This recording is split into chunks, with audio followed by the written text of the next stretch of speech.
Let's get to our listener questions for Coach at T_Hall_313 on Instagram. Coach, what is one decision in your career you would change based on what you know now? That's a good question. It's a great question, and listeners need to understand, as a coach, you can't answer most of these questions.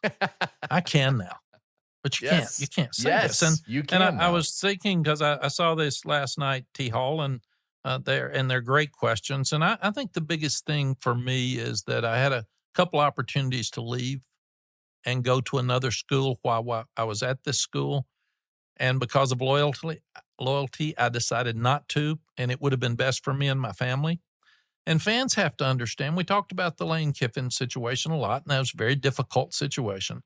But fans have to understand, if it's best for you in your profession to take another job, you're going to take it. You're going to get up and leave because it's the best opportunity for you and your family. And then fans get mad at coaches for doing the same.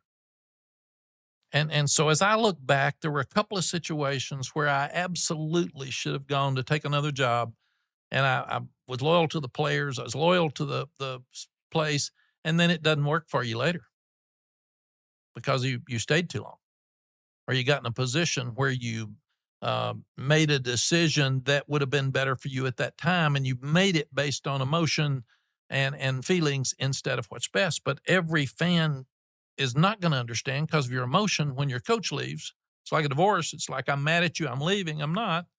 It's a better situation for me. And every fan would do that and has done that for their profession, but it's very, very difficult for coaches to do. And I would advise young coaches, you take care of yourself, your family, your staff. If there's a better situation for you, man, go. Because in the long run, it's going to be, you got to be where it's the best situation for you, where you can win. And it's not about money. Bobby Knight told me one time, don't ever take a job for money, because in 3 years, if you can't win, you're fired. You're not going to have enough money for the rest of your life. You stay or go where you can win. And if you win, they'll end up paying you enough. And that was great advice from Coach Knight. You know, I had another kind of off sidebar to that. Do you ever think about play calls you would have changed? Yeah, I don't sleep very well. And I called plays for a number of years before I became a head coach. So that too. So I wrote down a few of these, and it's really interesting as you go back and look at it. VY's run, the call on 4th and 5 at the 9 for the last play of the offensive play for us for the national championship game is something that we actually decided on in Austin 40, 50 days before the game, because we'd give Vince, these are 4 plays we think, what do you want? And he picked this play, and it worked. The Kansas play, 4th and 18. If we don't make 4th and 18, then we're not playing Michigan in the Rose Bowl, and probably might not get back to be the same motivation to play USC the next year. Yeah. 4th and 3 at Ohio in the Fiesta Bowl, going down to score into the game, had to go for it and end up winning the game 35-31, a little rubber out in the flat. I remember 4th and 1 at the -20 at Arkansas. And I knew it was going to be a hard game, and we ran a quarterback sneak with Vince, and I thought, we're at the -20, and we're running a quarterback sneak. I said, this one don't work. I get fired. That's it. And then I thought there was a safety in the Texas Tech game that we lost, and we handed the ball in the end zone deep, and I'd never do that. And we did it, and that was part of the momentum that Tech got in that game that got it started. The option play with Colt in the national championship game. If we don't run that play and he doesn't get that shoulder hurt, I think we win another national championship, which is huge. And I really hate that because they were so good against the run. They weren't as good against the pass. And I think it was a first down play at like the 9 or 7, something like that going in. So that was another play that really changed the direction of our program. That's the one I think that it's almost like as a coach, you're like, yeah, I would call something different knowing the result. But at the time, I mean, how many times did you run that play? It was nothing out of the ordinary. Nothing was, it's the same thing. Honestly, I go back to this a lot, and I know we're getting in the weeds here. I go back a lot to the shovel pass right before the half that I think it was Marcel Darius that intercepted and returned for a touchdown. You guys ran that play all the time. And if DJ Monroe catches that ball and that play works, there's nobody in front of him. I mean, he goes for 40 yards and you kick a field goal and it's 17-9 at the half. And instead, it goes the other way and it's 24-6. Right. Those things happen. Yeah. Like it's football. And Bob, that was a great call because you had Garrett Gilbert in the game. You had a young freshman. And in a situation where you didn't want him throwing, that was the safest call we could possibly have to try to get some long yardage play.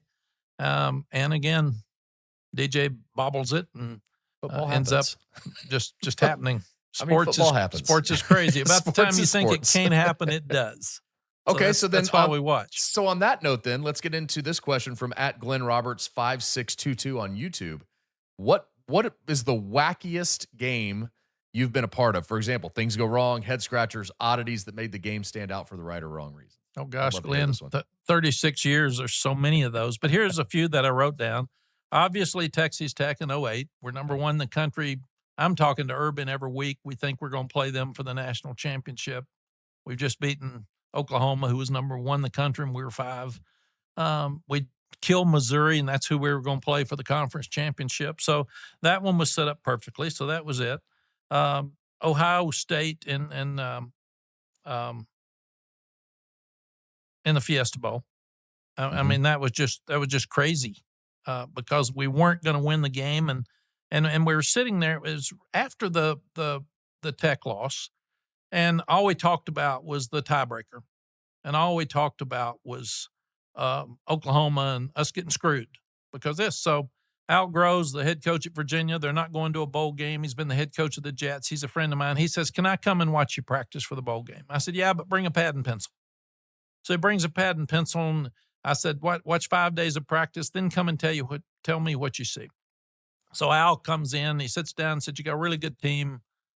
Said, I love the way you practice. Your players look good. They're all about the same at each position, so you obviously have recruited to a standard."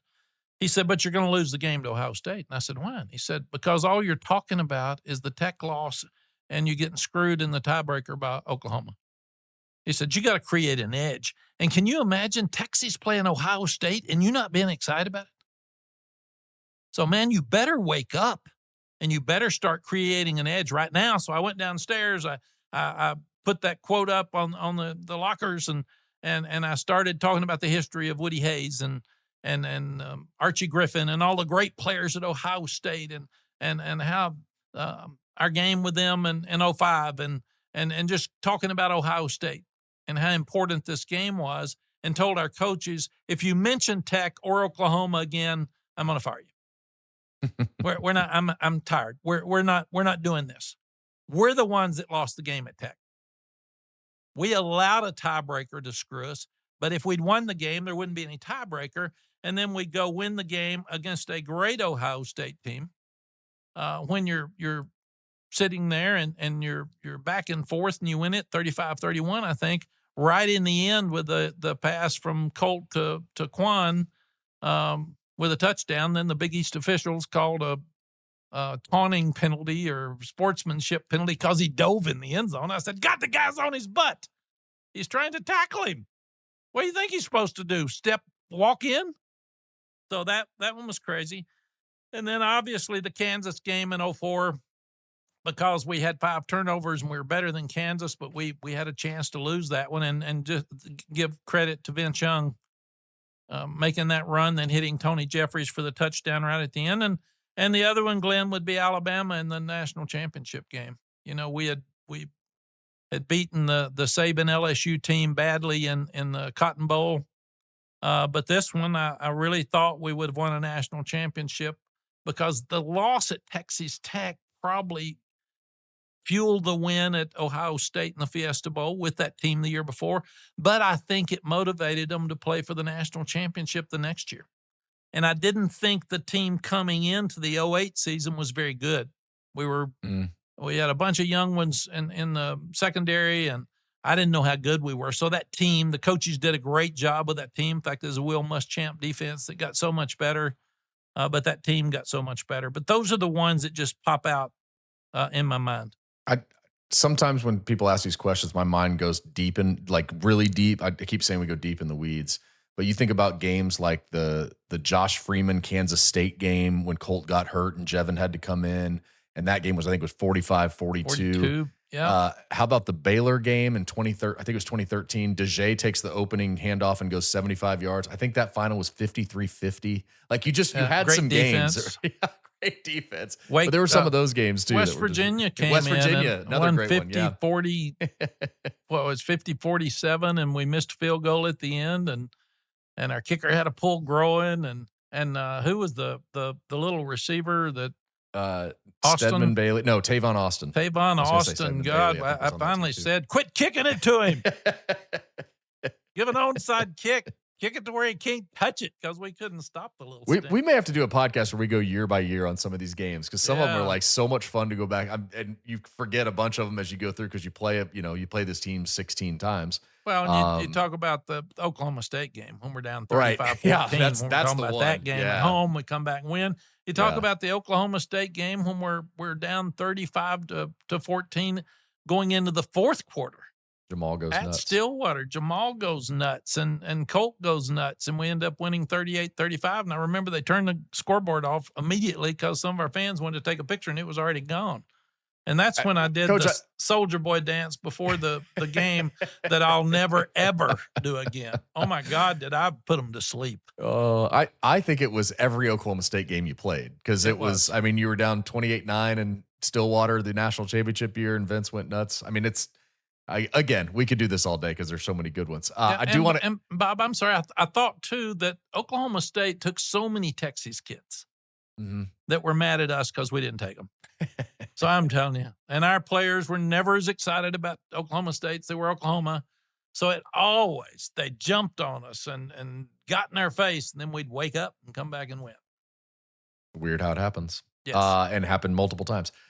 Forrest Smith on Facebook. I love this question too. What are your thoughts on Texas finally going back to a grass field at DKR after next year? Personally, I'm very happy to hear about this. I would agree. I think the grass field looks so good. It's just a question more of do you love playing on it versus playing on turf?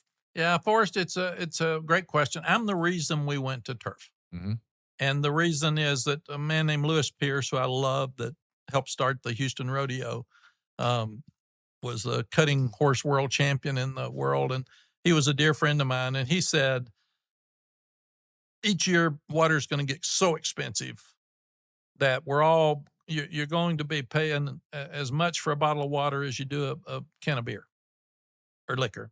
He said, water is just, we're in trouble with our country for water moving forward. And this was probably 2004 or 5. So I thought, okay, we put in turf. We don't have to use water. I felt like that in the future, athletic departments were hiring so many people that there were going to be so many that it was going to be really hard to keep paying and getting more expensive. That's happened. So without grass, you didn't have to have employees near as much as you did before. The other thing, we brought in the head medical doctor for the NFL, and the turf is so good now that it's proven that there are no more injuries. In fact, in some cases, they say it's safer because when your head hits, it's softer than hitting hard grass or dirt. So we were safe medically. And then I thought we would have more depth than the opponents. So when they would come in and it was really, really hot, it would be a great advantage for us. We beat Stanford 100-7 one day, and they barely made it through. It's so hot. Yeah. And they died coming from the Bay Area.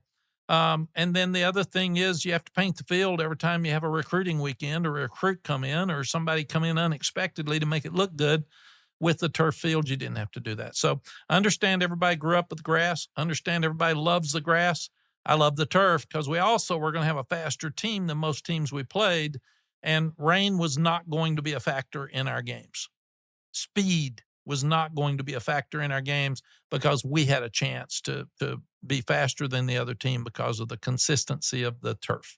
So I'm a turf guy. I love it. North Carolina was the same thing. We went to turf there. When we did it there, they had 28 sports, and they had to put sod on the field every week because there were so many sports working out on it. They tore up the field. So that helped that everybody could be on the grass field. They had lacrosse games and soccer games and a lot. So I just think it works, and it works going forward. And if I was in charge and somebody asked me again, I'm sorry, Forrest, but I would have turf. Coach, you know who loves grass? Who? Iowa State, because they can grow Well, it out to about that's true. this long.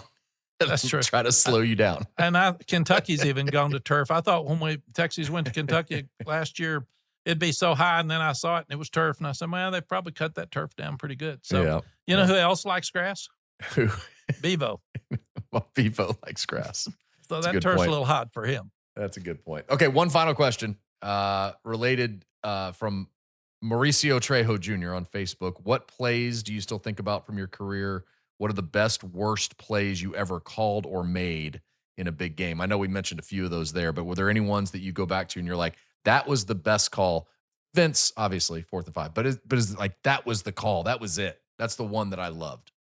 I think, again, when you're aggressive as a coach, we learned we were doing analytics before analytics were there, because when we would play Tech, Mike Leach would go for 4th down. He went 13 times for 4th down and made 4 of them in Austin. And I said, why'd you go for all of them? He said, I was going to get beat anyway, so what the heck? I was going to try to stay in the game by doing that. Well, when you played a Mike Leach team, you knew they were going to score points. And because of that, we started saying when we'd cross the 50, there are no field goals and no punts.